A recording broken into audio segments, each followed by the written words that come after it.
Hi, I'm Mitch, and welcome to the Restoration Road, where I have three lads with me. The chief meteorologist, Curtis Smith. Thank you for being here, Curtis. Great to be here as always, Mitch. Also the commish for his fantasy football activities. Sure. And Youth for Christ for 40 years. That's why we call him Mr. Youth for Christ. Larry Lee Lance. Thank you for being here, Mitch. Larry. And from all parts of the world, XM Sirius Radio, Laugh USA, and Blue Collar Comedy. His book is Touchy Subjects, and his CD is Clap For Me. Ladies and gentlemen, David P. Dean, the clean comedian, davidpdean.com. We're going to continue our series, Love, Learn, Live the Word, with Exodus 20, verse 3, which in getting into the 10 Commandments. I did a show with Linda McCrary, and she traveled with Michael Jackson, and she has had an unbelievable singing career, but a more incredible restoration story. It's just mind-boggling. But she traveled with Michael, and they had the same birthday. They'd celebrate their birthdays together. She was part of the McCrary Five, which was together before the Jackson Five, and they had either won or finished runner-up on Ted Mack's Amateur Hour. And so it's kind of like our, what shows do we have like that, like The Voice or American Idol or things like that. And so they were known all over the country, and they would open for the Jacksons. Linda has tremendous insight into Michael's life and death. And she said this, and I'll never forget it. She said, "We were not made to be worshiped." And when people started worshiping Michael, it started to get really crazy.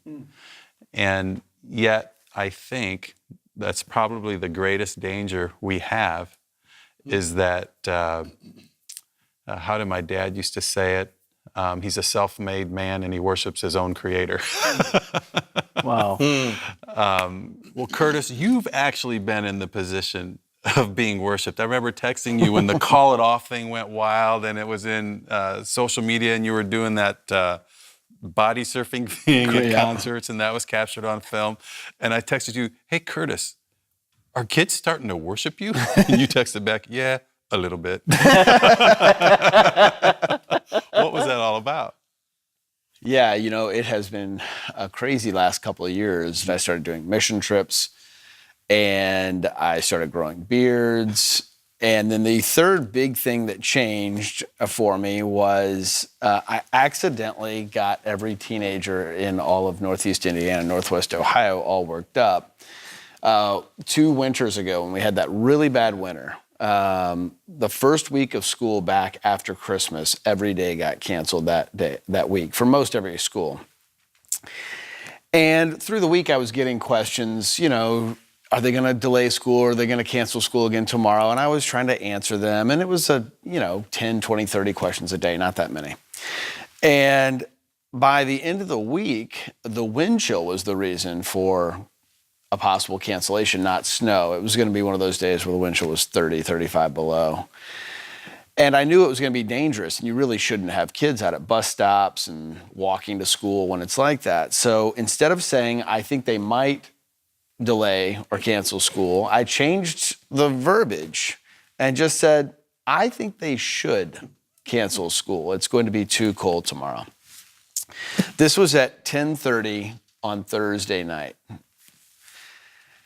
And in those days, I wasn't as active on Twitter as I am now. I wasn't checking it all the time. So that was around 10:30. We do our 11 o'clock news. I'm driving home. It's like 11:45. And Tommy Shugler, our sports director, calls me and says, "Dude, are you on Twitter? Do you see what's going on?"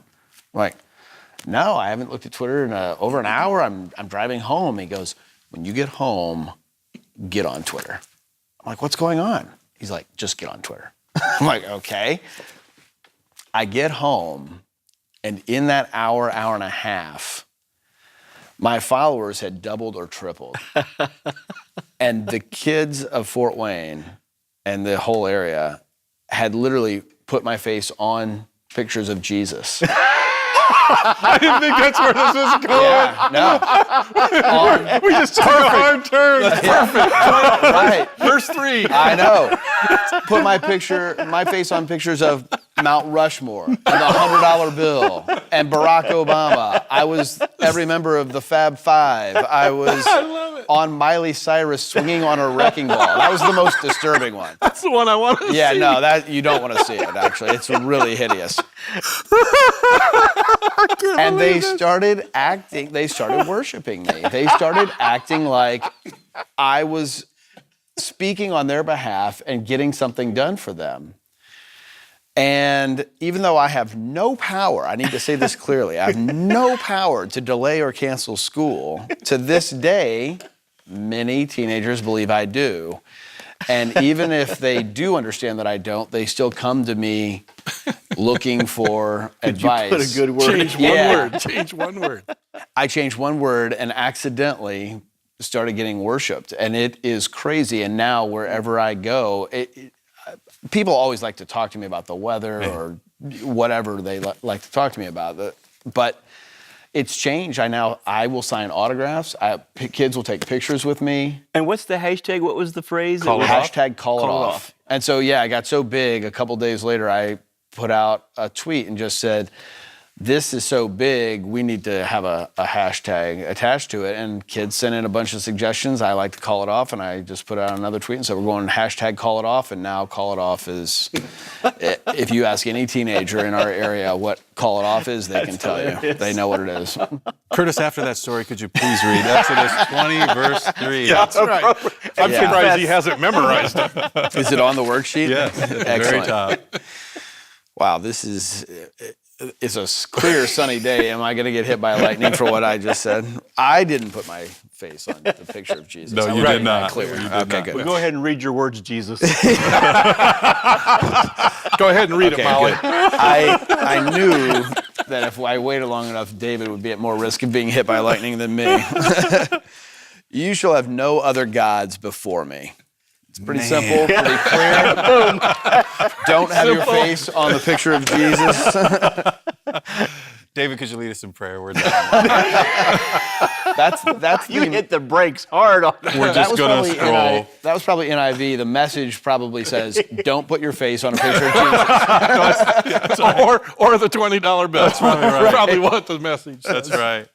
Can you read John 4:24, Yeah, David? absolutely. What a setup for... I'm so glad this all worked Strangest thing out. of all time. It's just amazing. so strange. It's really... I think maybe Kelly told me, hey, you better look and see what's going on Twitter. Curtis, God is, I'm sorry. Curtis, are students worshiping you? Yeah, a little bit. And then did you do a smiley face, or was it, no, I'm serious. A little bit they are worshiping. Come to think of it, I think it was a picture of his face on Jesus. Yeah. How did he go emoji? That's his profile picture on Twitter, right? Oh, no. It is not. God is spirit, and those who worship him must worship in spirit and truth. I think the context of spirit and truth, Kelly Bird taught on this one time, is that the Samaritans worshiped emotionally and the Jews worshiped in truth. So spirit there is like an emotional kind of thing. They had their own place of worship, I think, on Mount Gerizim, and the Jews had their rituals, and they were probably worshiping God in truth. And God saying, look, I want it all. I want spirit and truth. I want an emotional, affectionate worship, and with your mind about, because I am truth. It's easy to exalt yourself. It's easy to. I did a job this summer in Valdosta, Georgia, with WAFT radio, Christian radio. It's at Mathis Auditorium downtown, Christian radio, neat station, and they were promoting Come Hear David Dean. And about 2 weeks prior to the show, the program director calls me. And he says, hey, I got a great problem. I said, what is it? He says, well, we're sold out. And that, you know, you start to feel that leverage where you're like, man, I am somebody. Wow. I'm sold out. And I tried to be humble. I'm like, yeah, it's probably pretty common. He says, no, actually, it's not. He says, the first time we've ever had a sold out show. And I said, really? He goes, yeah, but here's the problem. He says the head football coach at Valdosta State University, his name is David Dean. You've got to be kidding me. This happened. Yeah. And I said, did you tell your listeners? He said, no, we're selling out. We've never sold out, so we just went ahead and sold tickets. So when I got there, I came out on stage, and the place is sold out. It's packed. They're a wild crowd. And there was within a matter, Mitch, of 1 minute, there was this incredibly high, I am the greatest comic of all, not Jesus on a, but it's that they love me. And I came out and I said, well, it's great to be here. I got bad news. My dad, David Dean, couldn't be here tonight. But does anybody like to laugh? And it was just this, you could just feel the air sucked out of the room, and people were like, oh, we hate you. We want our money back. We want the coach. So I always think of that moment, like that's how God works. Like 1 minute, you're on top of the world. They love you. And within minutes, I heard a pastor say one time years ago, if you live for the praise, you'll die with the criticism. And I've always thought of that. Like just do what God's called you to do. Be humble, do your job, and then go home and serve your family. Yeah. I wish I could do that more often, but it's a great theory. I want to read you this from the worksheet. In our sinful nature, we risk worshiping other gods by desiring them in our hearts. Idols can take the form of metal, green rectangular paper, a bottle, a tick in the electronic banking system, numbers at the bottom of a spreadsheet, a scoreboard, parchment, a body, a philosophy, or even the rush of the next deal. Do you find yourself, that resonates, doesn't it? Mm-hmm. It's interesting what can really get us going, what can really drive our emotions and what we believe to be true, how we actually go for idols in spirit and truth. So easy to do. It's just so easy to get sidetracked. They all those things feel so big sometimes too. They feel we build them up. They feel so big, so important. Yeah. And they're all so temporary and fleeting. They are, but we still nibble. I still nibble after them, and that's when I know that the voice of the world has become louder than the voice of God. God doesn't kick the door down. He knocks on the door of our heart. And I feel like sometimes I hear the knock, but I'm still going, over here to the neighbors. I keep thinking of the passage about above reproach. When you get put in positions of leadership, which all of us are to some degree, the whole thing of how do you stay above reproach? How do you not let that affect you? I really experienced that when I worked for our headquarters and I was a vice president. That's a big deal in an international organization. Right. So you get asked to come into a city, whether it's a board training or, it's like this person is a VP, he must have answers. There's this, he must have answers. He must know things. And so you get asked to do that and you show up and you can't help but absorb this whole thing of, I got some answers. And that's a tough thing to fight. That makes me think that we worship idols, even for just a moment, because at the end of the day, we are worshiping ourselves. Mm-hmm. We think we're getting something from that idol that makes us, in essence, the graven image, I think.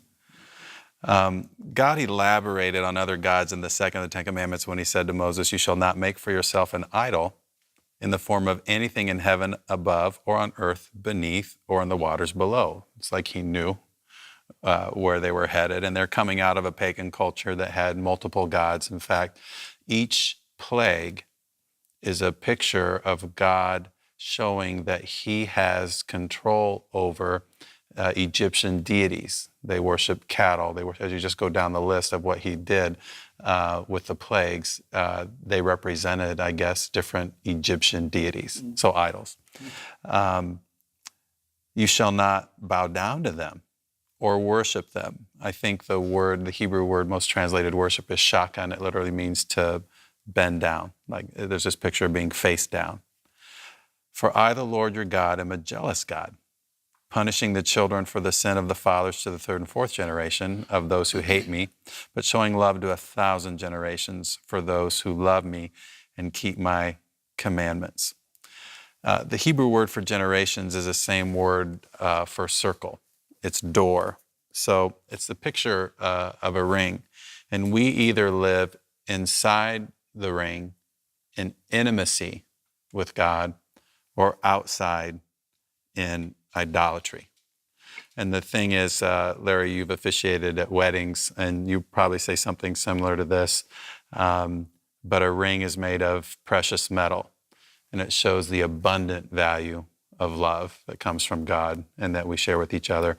But it's also a circle, and it's never ending, so it's a picture of the eternal value of love.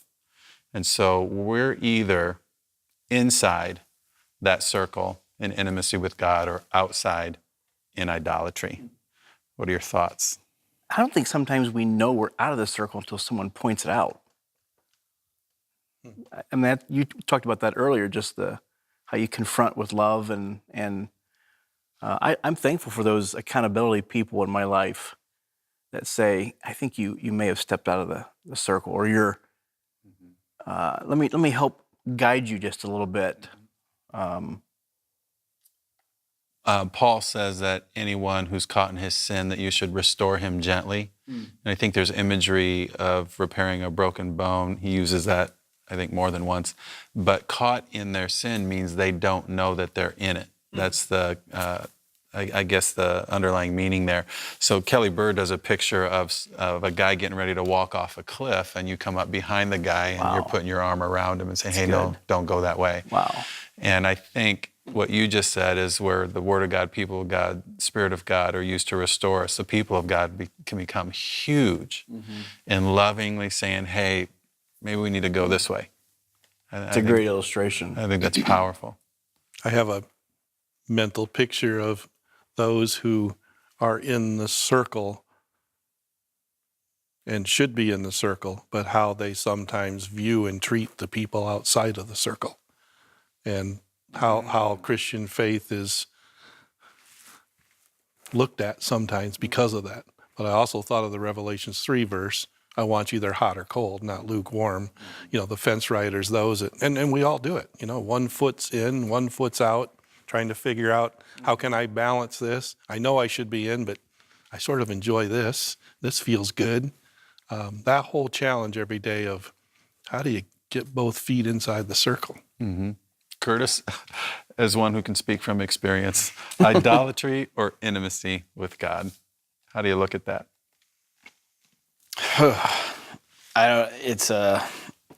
It seemed on paper it's such an easy choice. There you go. But living it out in your daily life, it can be, because of that fallen nature we have, it can be tough, especially when you get a taste of it too. Sometimes it can be intoxicating. So that's the tough part I find, is that most of the time I feel like I handle it fairly well in my life, but sometimes it can go to your head, and sometimes it can be intoxicating, and you have to be brought back in. That's why I was saying earlier, I have a lot of people in my life who keep me really grounded and remind me I'm just, the TV thing is not important. It's just, just another thing. It's just another job. And I think it's really important to surround yourself with people who are godly and who have the same values you do and understand how fleeting all of that really is. Boy, that's a big deal, because if you're around somebody who has a lot of metal, has a lot of green rectangular paper, maybe drinks a lot and it seems to go okay with them, is really good at the ticks in the electronic banking system, has a lot of zeros at the numbers at the bottom of their spreadsheet. Thinking about teens, their stats are pretty good when it comes to the scoreboard. When it comes to degrees, somebody has a lot of degrees. Sex outside God's design, Maybe I don't know enough about my denomination. I want to pursue that denomination. Maybe it's a philosophy of life, maybe it's liberal, conservative. It's something like that we're elevating. Or again, just the rush of the next deal. It becomes really easy when you're around anybody who excels in any of those to want to do that. I've found that in my life a lot, that who I'm around affects me. And in fact, the Bible talks about that. The temperature of the people you're around are going to affect your temperature. You wonder how the God of the universe could take the Israelites out of Egypt in slavery. And he's got the cloud and he's got the pillar of fire. And they're seeing these miracles. They see the waters part. Why would they make an idol? Isn't that crazy? Yeah. And Philip Yancey, I think, points out that seeing God do miracles doesn't necessarily mean That's correct. that you're going to obey. They had a direct line to God. They heard his voice, they saw the miracles, they experienced the freedom, but continued to intentionally walk, away from the circle. We did an episode back with Solomon. Had it all, but still you're scratching your head going, Bud, what are you doing? But it's no different today for us. That's what I'm saying. It has not changed. It hasn't changed. It's known versus unknown. We like to live with the known, so anything that we get challenged by in our life, especially spiritually, that step of faith, that's the unknown. I mean, faith is the substance of things hoped for, evidence of things unseen. When I did a poll with a bunch of teenagers many years ago on faith, they didn't like that Hebrews 11:1 verse. I had them, tell me what you think of. They thought of, it's scary, it's dark, it's mystical, it's gray. They didn't like, and it's the faith verse. And so you begin to understand that faith walking is a huge challenge for everyone because you are stepping into the unknown. I'm not going to go by experience. I'm not going to go by what I've learned. It's stepping out, trusting the guy on the cliff. I'm going to take that step, believing that God's going to be there. Doesn't matter then or now. We live that every day. Known versus unknown. Yeah. That's powerful. Chapter 5. Yep. Is that what it's going to be? I in don't your know. book? It might be now. If you think it's powerful, put it in there. I was reading commentaries preparing for a message on idolatry, and there were two ways that people saw idols. One was that it was actual deity, so that golden calf is God, which is just weird to me. It's just weird. I don't know how they could do it. I mean, even in Abraham, Isaac, and Jacob's families, there were people who had idols. They would deal with people who had idols. It's weird when you think about their direct line to God. But the second way was they thought that a deity would come into that idol, which maybe makes a little more sense, that he'll show up. If I build this, then he's going to show up in there, whatever, the God of the sun or whoever you're going to worship. Yet, I suppose that's kind of what's going on with cars, jewelry, rectangular paper. We think that somehow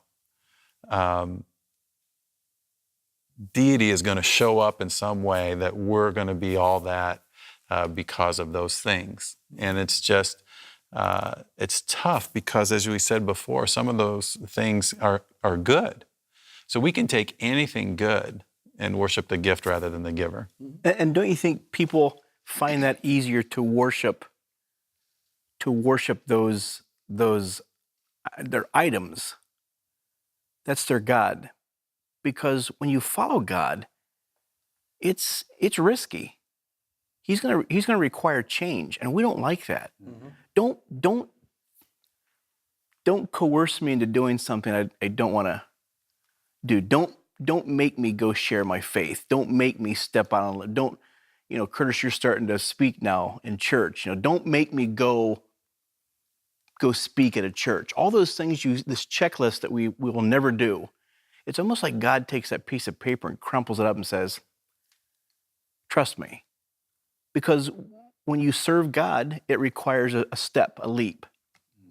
Cars, and because money, fame. You don't have to, whatever, the idols, goats, whatever they're worshiping. Those things don't require any. It's just self-gratification. But because of those fears, we look out there and say, here's the fears we face if we move towards that. We don't take baby steps. Yeah. Because one baby step might lead to the next, and we're getting closer to that. So most of us don't take those even small steps of faith. It's safe right here. But it's not. We say it's yeah. safe. Yeah, that's our thought. Yeah, but it's not safe. That what we see. It is not safe. Rather than take that step or to move out of your... It's dangerous to stay where we're at. I love how you talked about what you see versus what's unseen, because that is the risk of faith. The substance of things hoped for, the evidence of things not seen. It's just, it is scary, isn't it? You're loving all his stuff this episode. Kruse and I are here too. You love that he reads and brought his papers. You love what I say. What do you love about David, Mitch? My circles. He makes me laugh. It makes me laugh. And his Precious Moments Bible has a really good commentary. I really like the message that he brings us to. Just to clarify, God is jealous for us, not of us. In other words, God wants us to live inside the circle, Hebrew word door for generations, in intimacy with him, not outside in idolatry. I think you got to ask yourselves, we have to ask ourselves that question. Am I living inside the circle of God's love in intimacy or outside in idolatry? As green rectangular paper, a click on a screen, a bottle, a body, has something taken control of your life and become an idol that is hindering the intimacy between you and God? Would you confess that today? Examine your calendar, examine your checkbook. It'll tell you what you prioritize most. And give it to him. Don't worship the gift. Worship the giver and experience the provision and the protection that only God can give you inside his circle of love. You shall have no other gods before me. Memorize that verse, recite it every day, and think about, to whom do you actually bend the knees of your heart? Thank you so much for joining us on the Restoration Road. God bless you.